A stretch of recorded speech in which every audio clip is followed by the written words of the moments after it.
Hey guys, we're here at Clermont Historic Village in Clermont, Florida, checking out some of the sites that they have here. It's right on the lake. We've got free parking here as well. A lot going on here downtown. You can probably hear some music. A lot going on there downtown Clermont today. And got the check-in right over here. Tons of buildings and stuff that we can see here. So come on, let's dive in. Let's check it out.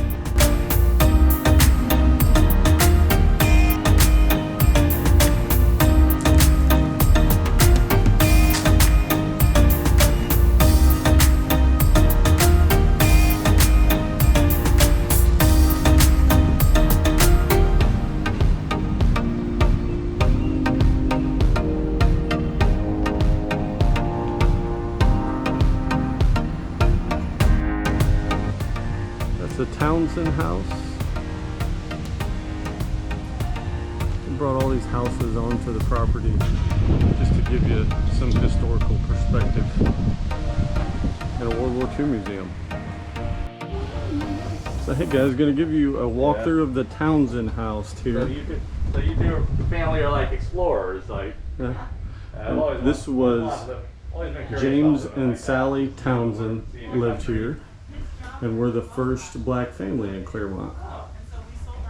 And James actually owned a general store, started a general store. And Sally was a midwife here in Clermont. That's actually a picture of the two. They were pillars of the community. And this house was built for them and their family. So had the kitchen here in the back. A lot of the items here are from the period, but not original items to the house. But they are period. They are period specific and historically accurate. So this was a kitchen slash laundry room.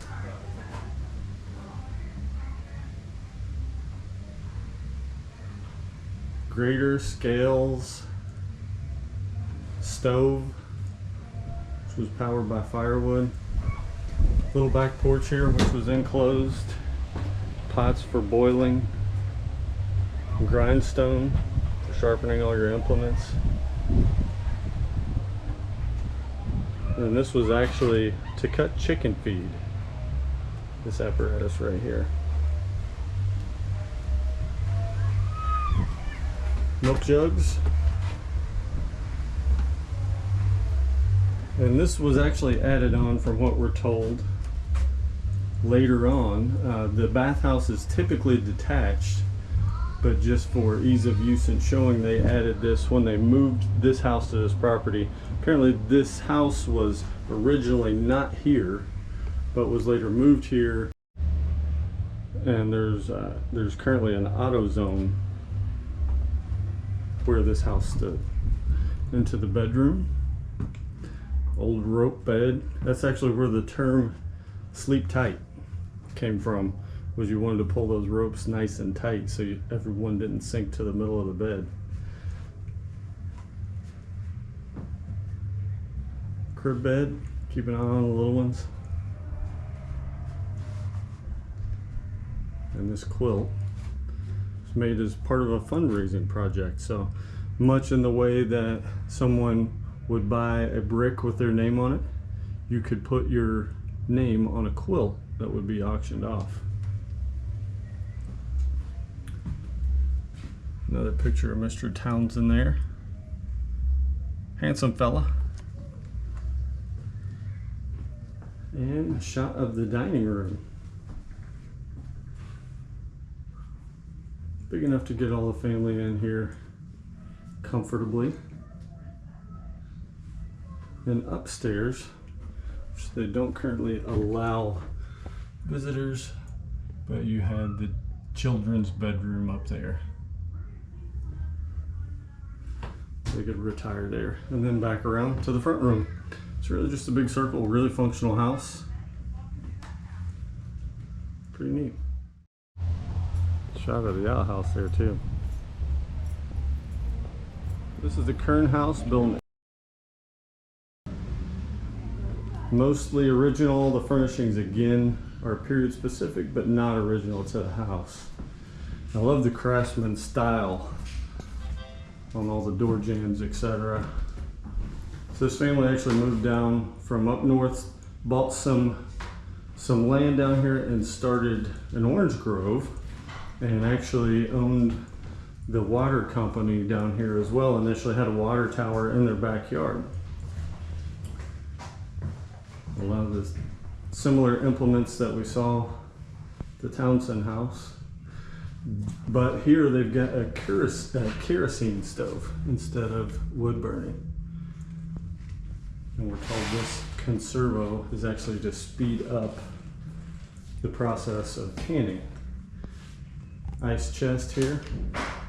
And they did have the ability to produce ice back then. They made it with ammonia and steam power apparently. And I thought this thing was really cool. It's a mayonnaise maker with the ingredient list right there. This may or may not have been a music room, but it's what they've got it set up here as now. Could have just been a little parlor, a little study. Did have 2 stories on this house, so we'll take you upstairs really quick. Now, I was told once upon a time that green paint was the hardest to produce. It was the most expensive because the pigment was really rare. So I can't help but wonder if they painted the floor green here as kind of a status symbol, just to show that they had money to buy green paint. But this was likely the primary bedroom.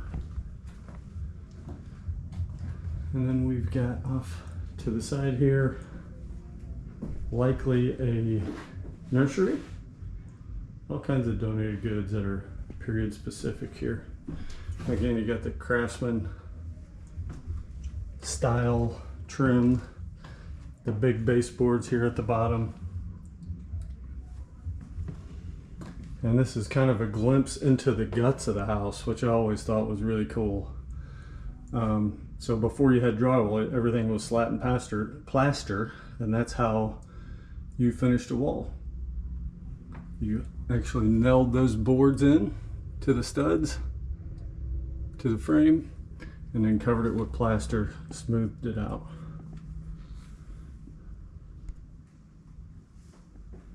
Another bedroom here.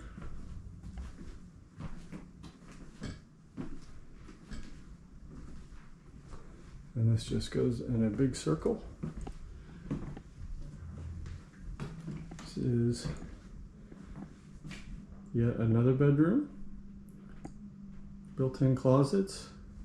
Beautiful furniture in here. Well, this was donated.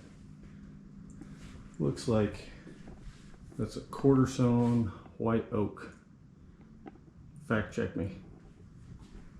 Some sort of oak for sure. Very beautiful house.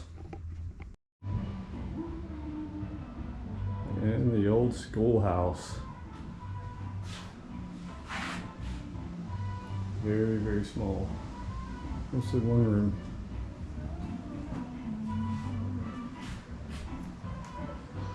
Cool. It's Cooper Memorial Library.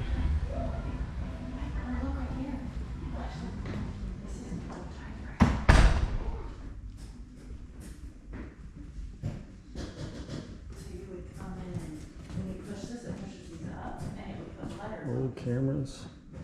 Oh, look at this over here. Look. Here, you want to do this one? Cool. This belonged to a youth, but somebody in Montpelier from 1918 to 2009.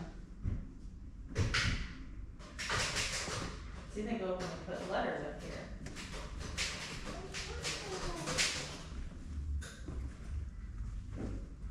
When you're ready, you put it over. Okay. Okay, we got too many up there. Hang on, hang on.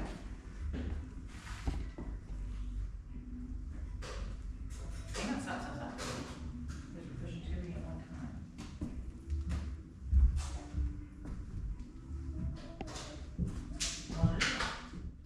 his family.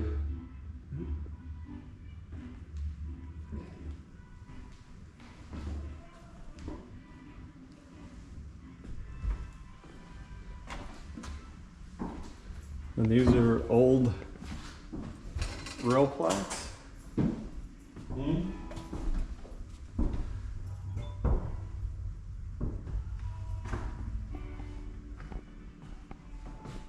Anyway, come on.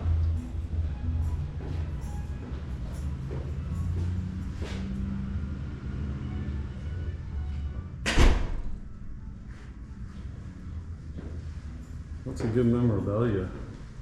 Yeah, we actually have more than this, but we have to keep rotating it because people bring stuff and then they demand to see it when they're here. So Right. we have to keep rotating the displays, which is a chore in and of itself. I'm sure. Yeah, the unfortunate thing is, a lot of these things are donated by the grandkids Right. who have no idea of the backstory. Yeah, that is unfortunate. They just, they're cleaning out the garage after Grandpa died Right. and find this stuff and say, oh, the historic buildings were like this. But nobody has any idea of any of the backstory, which, to me, that's the real treasure. Yeah, absolutely. I agree. And this looks like a lot of Pacific Theater stuff, the rattan hat. Yeah, actually, that rifle is pretty rare because they weren't allowed to bring them back. Yeah. And one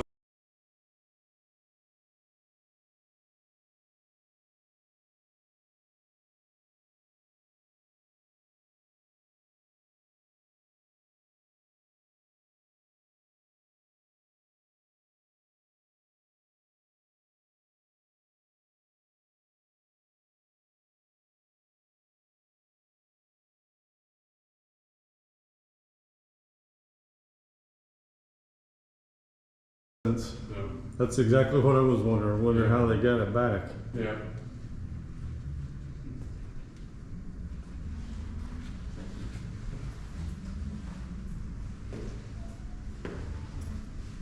All these scale models. There's a guy who was in the service, Uh-huh. and in his spare time, he wasn't one to go out drinking and partying and whatever. Right. So he would just sit in the barracks and build these, but I mean, they're pristine, and he added all kinds of little special touches and stuff. I mean, Yeah, that's really they go detailed. way beyond what the plastic model kit would be. Right. Yeah, that's awesome. Yeah.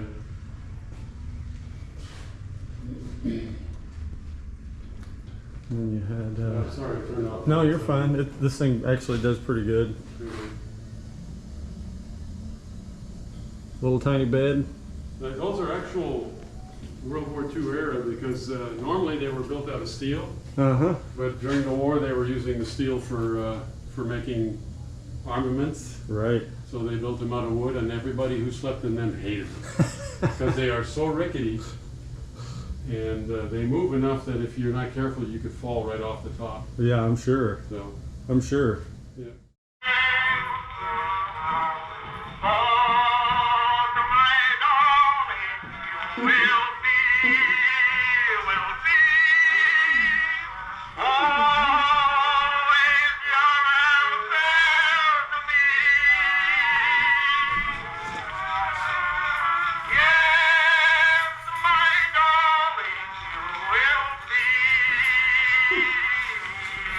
That's a first edition Thomas Edison phonograph. At this point, I'm sure you're asking, how do I find this awesome place? Well, it's pretty easy. From 50, you want to turn on West Street, go all the way to the lake. It's going to be right there on the left. Bam! Can't miss it. Free parking as well.